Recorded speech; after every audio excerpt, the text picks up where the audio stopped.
everyone, and welcome back to my channel. My name is Bree Buonomo. Hi if you're new here, or hey if you've been here before. Today I have a sit-down video because it is my April 2021 wrap-up. It seems like I've been doing vlogs a lot because that's been my content for the past month, which is kind of weird because I'm not usually a weekly vlog kind of person, but I had a lot of vlog ideas, so here we are. And we've made it to May. And honestly, this wrap up has taken me a little bit of time to do because April was kind of a little bit of a crazy month for me. It was very emotionally exhausting and a lot of things kind of happened towards the end of the month particularly.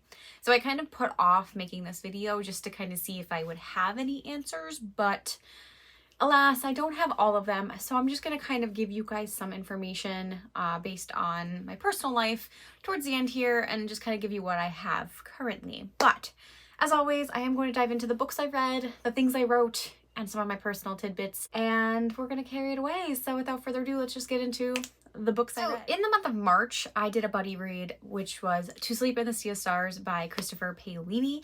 And I mentioned in my March wrap-up video that I hadn't quite finished the book, but I am going to still count this as a March read, even though I technically finished it on April 1st, because I only had like 2 chapters of the book left. And for whatever reason, I just didn't realize I had that little because I was listening to it on audiobook.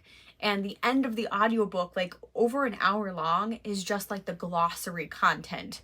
So I was actually much closer to being done than I realized. And I probably could have powered through on the last day of March. So I did read that book. It pretty much follows a woman named Kira who's like I think she's a genobiologist or a xenobiologist, I think. Basically, she studies kind of like plant life and growth and life on different planets to kind of see like what was there, like if it's inhabitable, if they could make it inhabitable and all that kind of stuff. So she does a lot of like the biology and genetics and Earth stuff as well. It's just like, it's a very interesting concept. So she is going on a mission with her crew to kind of collect samples and bring them back to study, when she ends up kind of falling into a cavern, stumbling upon this like some kind of ancient artifact device that sets off a signal into the universe and makes her pass out, but it also morphs with her. So it's in her entire journey of like being morphed with this exoskeleton type of suit that has a mind of its own, and it's kind of advanced technology to an alien species that is trying to threaten their existence. So it is very interesting because it is kind of like extended into like the far future where humanity still lives on Earth, but they've evolved into many different cosmos and planets and have very much extended their reach, but they have been like, there's remnants of other alien species, but they've never met any other aliens. So it is kind of like a first contact in space type of deal. But overall, I thought it was amazing. I loved the book. I thought it was very well written. Paolini, from reading Aragon, I only read Aragon and then part of the second book because I just didn't really care for his writing style. So some of that writing style does play a role in this book. So you can kind of see like where his influence are still influences for this book.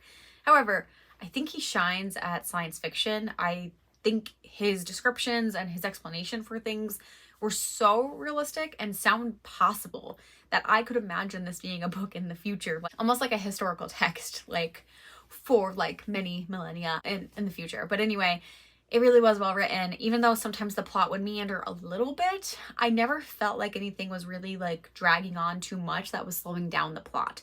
So I was always really engaged. I always wanted to know what happened next, and I just really liked following Kira. So overall, I gave this, I think, a 4.5 out of 5 stars. It was excellent, and I would highly recommend, even though it's a huge word count. I really enjoyed it.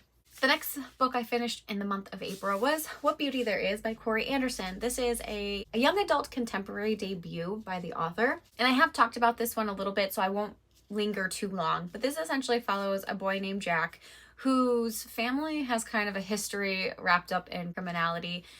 At the beginning of the book, his brother and him are living in poverty with their mother after their father goes to prison for a crime that he had some hand in, but he took the entire blame off another man. So their father is in jail and their mother is just dealing with a lot of mental health and her own addiction. And in the beginning of the book, she takes her life. So that is on page, the trigger warning for suicide. That is a pretty heavy content warning right up front. You could probably skip the first chapter literally because it's only a couple pages long and it's pretty in your face, but it does come back a lot throughout the book about like a reminder. So if you're not comfortable with that, I would skip this book. But after she commits suicide, Jack and his younger brother, they're kind of forced to try to figure out how they're going to survive because they're already being evicted from their home due to their mom not working and not paying the bills. And Jack is so afraid that they're going to take his brother into the foster care system and he's going to lose him forever. So during this event, there's a lot of things that unfold because Jack tries to find different ways to kind of help them survive. And they end up getting him into trouble. He gets injured and just there's a bunch of stuff that happens. But he ends up getting wrapped up with this girl named Ava.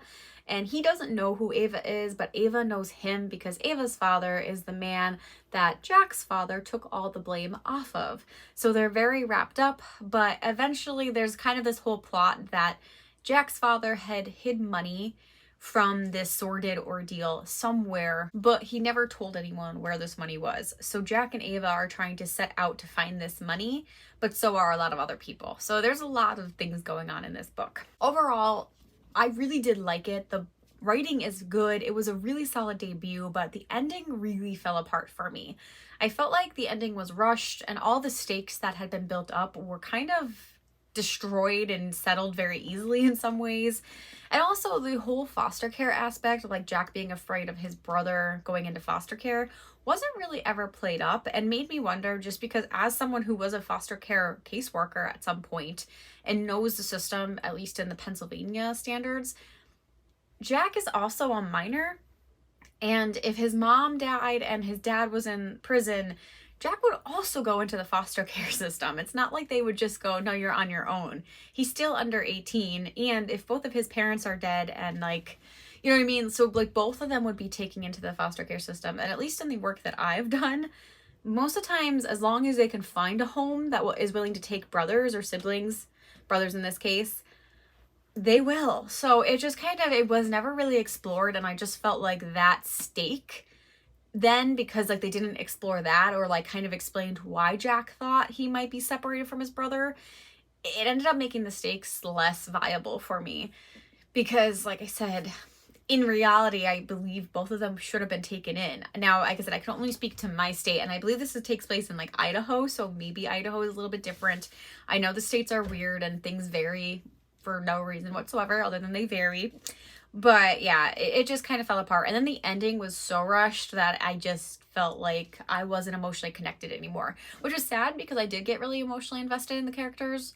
So for the ending to kind of just let me not care about them anymore, it was kind of a bummer. But overall, I do think this is a solid debut. If you can get past the trigger warnings and, like I said, suicide, gore, violence, also like very cruel violence towards minors, this is like definitely a pass. But if you do tolerate it and you want to get into it, it is a pretty good debut. And I probably will watch out for the author for some of her stuff in the future, just because this type of book is usually right up my alley because I love being punched in the feels. But unfortunately, it did miss the mark in the end for me with this one. And the final book that I read in the month of April was The Passage by Justin Cronin.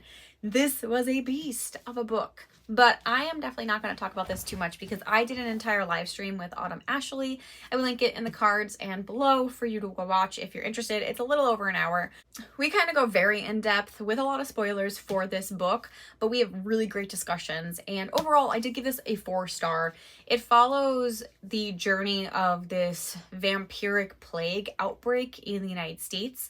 And basically, we kind of see like the before, the during, and the after during this book, where there's these scientists who are kind of testing human biology and DNA, and because they're testing it, they end up making this new species of creature from human DNA, which are kind of having like vampiric like qualities where you can't really go in the sunlight, you want to eat people.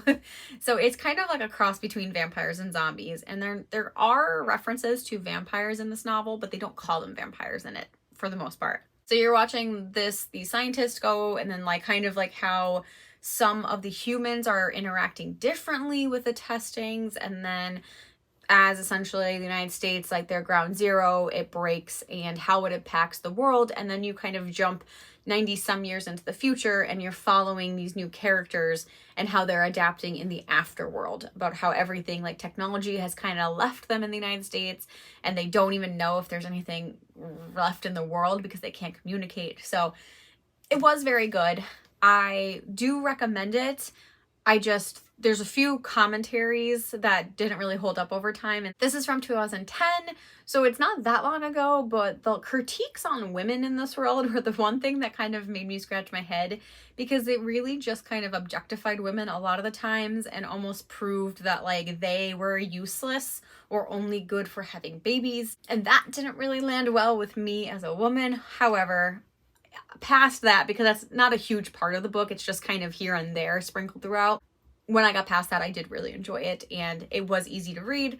I am going to read the next one with Autumn, and we are going to have a live show sometime in the month of August. So if you do want to catch up and read the first 2 books, the end of August, we will be having a live show for the second book, which is the 12.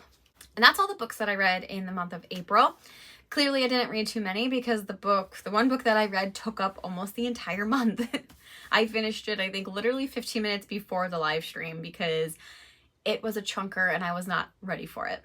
As far as my rating goes in the month of April, I pretty much documented everything I did in my weekly vlogs. So again, I don't want to harp on what I did too much because I have an entire month of videos and that you can just go watch and try and check it out. But to kind of just briefly recap it here, my April camp goal was to write a poem every day, and I did write 30 poems. I wrote every single day. I didn't miss a day. Like I didn't forget to do one and then wake up and do 2 the next day. I actually wrote a poem every single day. So I wrote for 30 days straight, and it really was like a great creativity spurt. I did realize that towards the end of the month, I was starting to lose kind of some creativity for poems. Like I was writing decent poems in my opinion, but I didn't feel like I was writing good ones in the moment because I just didn't know what else to write about. I never really had to write that many poems, or I never pushed myself to write that many poems before in such a close succession. So it was an interesting challenge for sure, but I did it and I really did enjoy it. I also ended up outlining my rework with my co-writer Caitlin because we are focusing our novel project, instead of doing like a wide kind of portal fantasy, high fantasy conglomeration, we are just going to focus on a high fantasy urban world and focus on one character. So that was also in one of my vlogs. And then recently I started posting my vlogs for the Rework Chronicles, which is the series name that I came up with. Super generic, but it works. I posted 1 vlog by the time you're seeing this, and the second one will be coming up this week. But I will be posting them however long it takes us to complete this fast draft of this novel. And so far it's going well. But in the month of April, we did outline it, and the outline phase went pretty well considering neither of us really outlined too much. So it has been nice to kind of get an idea of where we're going with the story. And then the last thing that I said I was going to do was read through the Prophecy Project so that I can make notes and start on my draft 3. And I only read 1 chapter, maybe. I think I might have read 2 chapters actually. I'm not gonna lie, I don't know where my motivation went, but I want to sit and just read through, but I feel like there was so much weighing on me last month. And part of it is because of my personal things that have been going on, but I just didn't have the capacity to sit and make edits and like really get into the brain process of I need to figure out how I'm going to make the story even better. And I just didn't feel like I had the capacity, because even when I read through the first 2 chapters, I felt like my brain wasn't in editing mode. It was just kind of like reading through and not absorbing anything. So I do want to restart and go back through the first 2 chapters again and make notes, but I'm just not there. So I didn't do it as I intended to, but I'm okay with it. I did do some other writing here and there. I also reread my last chapter I wrote in my mermaid project, and I thought it was really good. Like I was kind of shocked at like the quality that I had for, again, fast drafting something. And I would like to go back into my mermaid project at some point, but I feel like I kind of put too much on my plate right now. And I don't know where I'm going to land, but I think my biggest mentality is that I can't force myself into writing something. I just need to kind of feel it out and feel what's calling to me. which is not always a good thing, but that's kind of the mood I think I have to be in. So overall, I was creative in April. It just wasn't the capacity that I thought it was going to be, and I'm making peace with it. That's it. And then the last section of this, which hopefully I'm not going to ramble too much, but it's my personal life. So as far as some fun tidbits go, in the month of April, I did watch Shadow and Bone. I binged that with my two friends, Rachel and Barb, and I did an entire vlog on that too. It is spoiler filled. We did kind of make commentary throughout the night watching it, and then we kind of recapped all of our feelings on the show, given a first like nonstop marathon feel. And we did have a lot of fun. So if you're interested, you can go check out that vlog. It is up on my channel. As you may know, I kind of hinted at this in the last couple months, but I was thinking about going back to graduate school because of my current degree, which I do have a master's degree. It is a full master's degree. It is recognized as a master's degree, but in order to be licensed, I needed more credits and specific credits that I didn't get initially because I didn't really have the guidance when I was in graduate school. And I was actually in the wrong program, but I didn't know it. So it was kind of a mess. Thankfully, this last month, I was trying to make those steps to try to see if I could do graduate school, what I needed was missing. And that was kind of partially where my stress was coming from. I won't go into a lot of details because it is a lot of personal, but basically like I had the worst anxiety attack that I've had in years, probably since I was last in graduate school. And I was just having kind of like a panic because I do need more credits than I thought. I initially thought I was only going to have to go for 6 months because I thought I would need like 12 credits. And instead I needed like 18 or something. I don't know. It was a lot more than I thought, which means, but because of how I need to do the classes as well, because I need like 2 classes before I can do the rest, I need to do an entire year now. So I will be starting in the summer and then going all the way to the end of next summer. And that's also if I can make sure I could do everything in time because I need practicum and internship, and practicum is like 400 hours and internship is 600 hours. And I need to do that in a semester time frame on top of having a full-time job. So as you can imagine, I've been very stressed out and I am lucky that I have the people that I have in my life, including my husband and my friends, because they were getting the brunt of my anxiety ball mess that I was for 4 days in a row, where I wasn't sleeping, my heart wouldn't stop racing, I wasn't eating. So yeah, my mental health was really not good at the end of the month, but I made it through. So at this time, I can kind of say I'm accepted into the program. I'm still waiting on one piece of the puzzle to make sure that I can actually do this. And I have not heard from that piece yet, which is pretty much one of the main critical pieces that I need.